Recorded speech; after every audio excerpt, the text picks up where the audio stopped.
Bienvenue dans le Culture Mag, votre rendez-vous consacré aux arts, au spectacle, au lifestyle. Nous vous proposons aujourd'hui une émission spéciale, un grand entretien culture avec la personnalité qui marque l'actualité cette semaine. Nous recevons Nadav Lapid.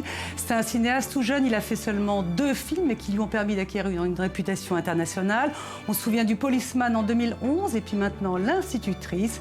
Nadav Lapid s'est imposé comme un des chefs nouveaux de l'école du cinéma israélien. Avec toutes ses contradictions, il porte un regard engagé sur son pays. Ses critiques à l'égard de son pays lui ont fait des ennemis à l'intérieur d'Israël et des soutiens à l'international. Nadav Lapid est notre invité cette semaine.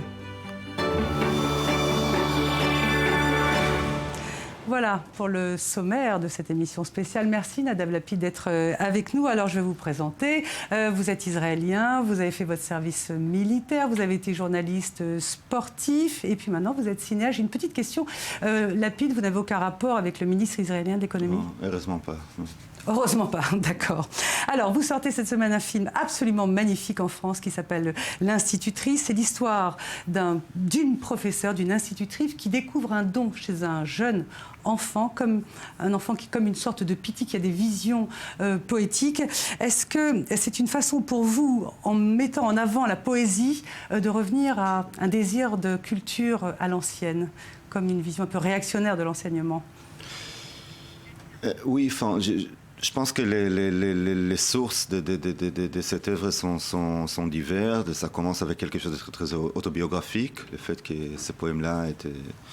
que moi-même, à l'âge de ces petits garçons-là, j'ai écrit des poèmes que j'ai dictés, enfin, j'ai récité des poèmes que j'ai écrits à ma nounou, etc. Donc, enfin, le film est basé sur des mots authentiques, enfin, les vrais mots que j'ai dictés il y a 30 d'années à ma nounou. Mais bien évidemment que la poésie ici sert d'une sorte de moyen d'essayer d'observer, de regarder sur notre société et sa manière de traiter enfin, une certaine forme d'art ou même certaines sensibilités. Alors je vous propose, Nadav, qu'on regarde un extrait du film L'Institutrice. On va reparler juste après. יואב, הילד הוא משורר. אתה שומע את הכוח של המילים? את העוצמה של האהבה? כותב המון על אהבה מוחמצת. אפשר לחשוב שהוא איזה רווקה בת 40. כמו ששירים צצים ממנו עכשיו, יש לי שיר, ככה גם הכל יכול לדמום. החצר מגובה של חתולת רחוב. תחשוב על זה. אם זה היה תלוי בי, אני כבר עכשיו הייתי מנסה לעניין מוציא לאור. המשחק, הנעל, הכדור, שמש. אלימות. אני אבא טוב, אני אוהב את הבן שלי, אבל אין לי רצון לקדם את הנטייה הזו. הגר מספיק יפה. די לי. היי! המפגש עם יואב הוא אושר גדול, אבל גם שליחות. יואב, תדחוף את הבריח לצד הזה.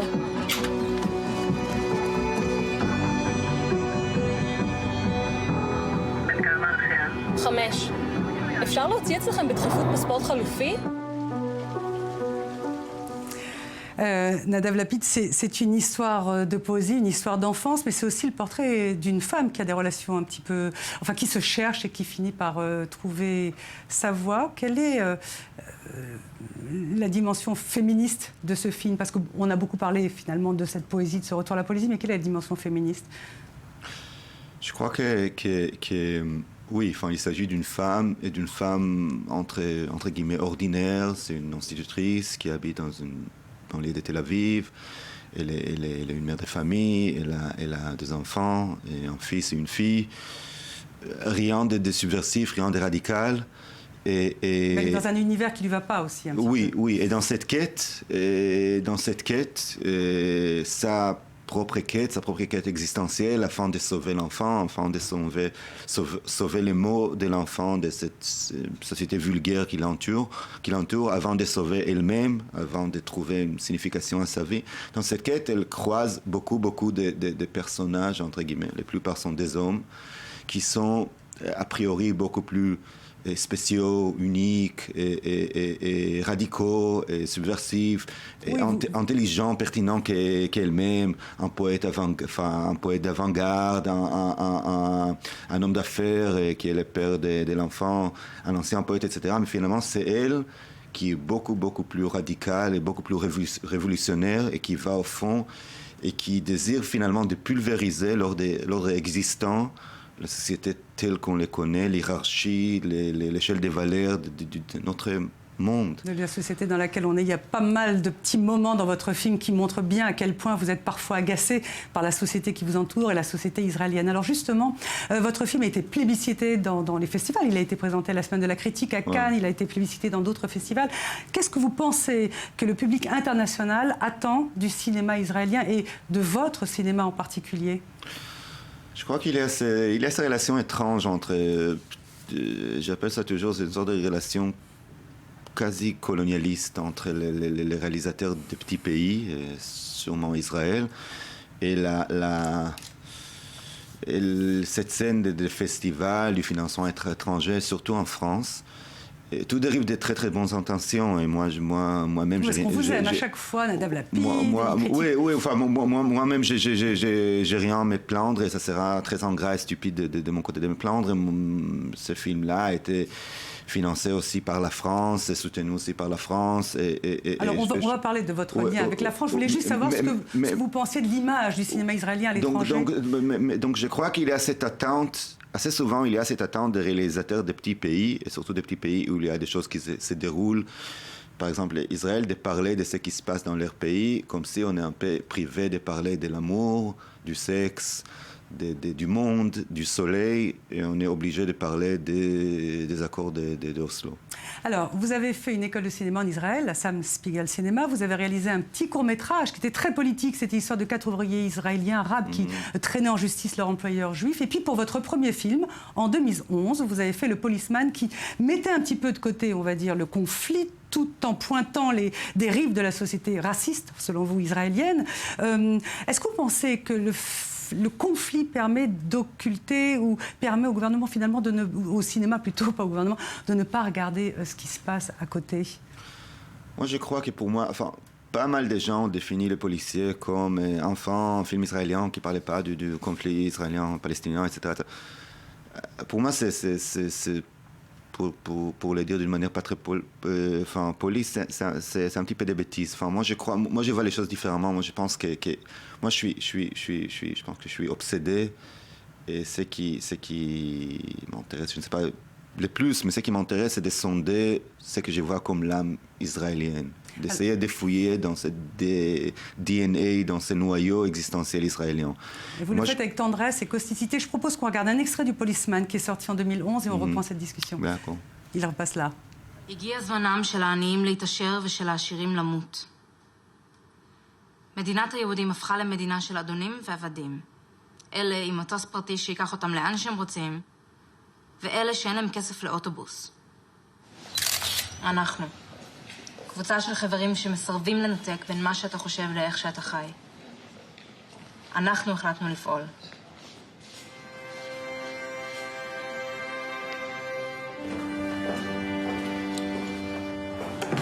שוטרים, אתם לא אויבים שלנו. שוטרים, גם אתם מדוכאים. הגיע זמנם של העניים להתעשר ושל העשירים למות.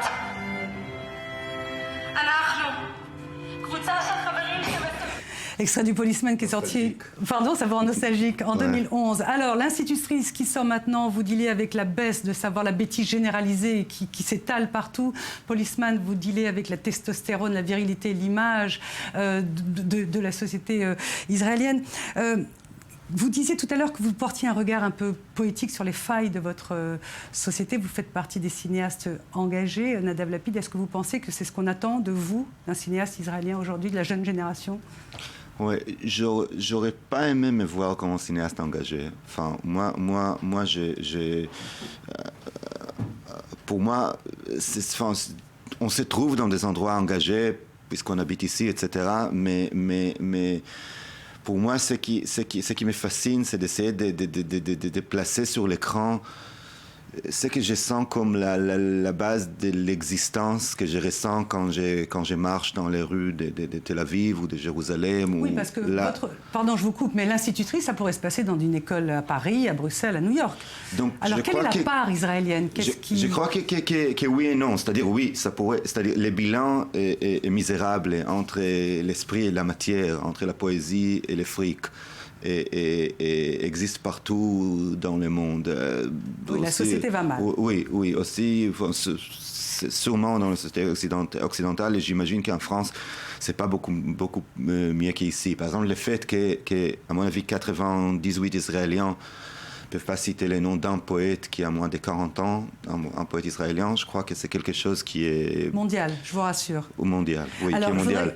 Mais par contre, je crois qu'en Israël, la vulgarité a d'autres aspects. Par exemple, pour vous?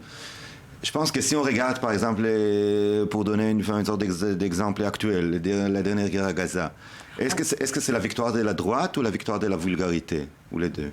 Alors ça, on va en parler à la fin de l'émission avec ce que vous avez fait pendant le Festival du film de Jérusalem. Je voudrais qu'on parle de votre relation à la France. Vous parlez parfaitement bien le français. Vous avez étudié pendant 2 ans en Seine-Saint-Denis, en France. Est-ce que vous pensez qu'aujourd'hui, un réalisateur israélien pourrait à nouveau travailler, étudier calmement en France? Et qu'est-ce que vous pensez de la montée de l'antisémitisme en Europe? Oui, je me vois pas comme un expert. Enfin, puisque j'habite à Tel Aviv, je me vois pas comme un expert à l'antisémitisme en Europe. Je sais que l'antisémitisme est très souvent manipulé ici pour créer encore cette image d'un pays qui subit les hostilités partout, cette idée que peu importe ce qu'on fera, finalement on sera haï, donc au moins on sera fort, etc.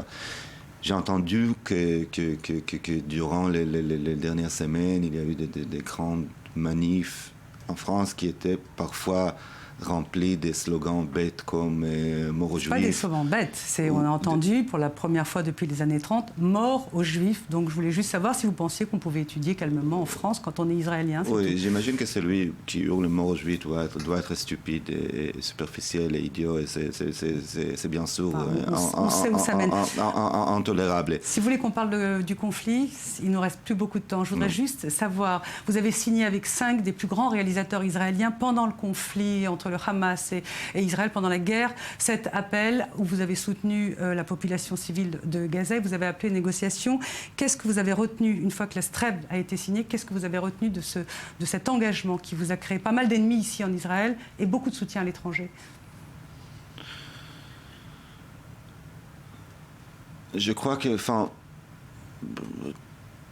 on a fait ça d'une manière, je pense, très très instinctive. Et c'était une petite seconde, une petite occasion d'essayer d'exprimer ce qu'on a ressenti et ce qu'on a pensé. Et bien sûr qu'on exagère toujours avec l'influence des actes pareils. Et les réalisateurs israéliens ont peut-être une goutte d'influence sur l'opinion publique israélienne.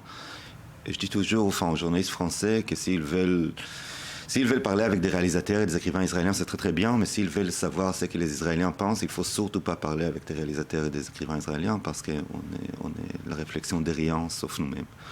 Et j'espère qu'on a fait quelque chose d'un petit peu positif. Vous avez fait quelque chose qui vous a engagé, vous. Est-ce que vous pensez que ça a eu un impact sur votre réputation ici, parmi les vôtres en Israël? Est-ce qu'on se dit, oh dis donc, celui-là, il ne nous a pas soutenus alors qu'il y a des soldats à nous qui mouraient, voilà ce qu'ils ont allé faire, ce qu'a dit d'ailleurs votre ministre de la Culture, d'une certaine façon. Oui, notre ministre de la Culture, c'est une des personnes les plus loin de la culture que j'ai jamais rencontrée. Mais je crois, moi-même, en tant que réalisateur, je crois que la menace de l'abrutissement et de la vulgarité, pour moi, est beaucoup plus tangible que la menace de la droite en Israël. Et après, je crois que les choses sont liées. Mais puis, il faut dire que la vulgarité n'est pas juste l'apanage de la droite. Dernière question assez courte. Vous savez que votre pays est appelé à être boycotté par un certain nombre de grandes voix dans le monde. Si on ne vient pas voir votre film parce que vous êtes israélien, vous dites quoi? Que je peux tout à fait le comprendre. C'est-à-dire, oui, pour moi, ça sera... J'imagine que je serais très très triste et mélancolique de m'asseoir toute seule dans une salle de cinéma, mais je peux tout à fait le comprendre. C'est-à-dire, c'est terrible. C'est barbare d'une certaine façon. Boycotter la culture. Oui, l'occupation. Brûler les livres. L'occupation aussi est barbare. Oui, il vaut mieux ne pas boycotter la culture. Il vaut mieux peut-être commencer à boycotter d'abord toutes sortes de produits, je sais pas, israéliennes, qui sortent du territoire, etc. Mais s'il faut boycotter la culture...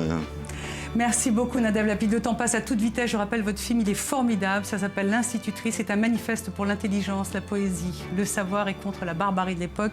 Merci d'être venu sur le plateau. Merci.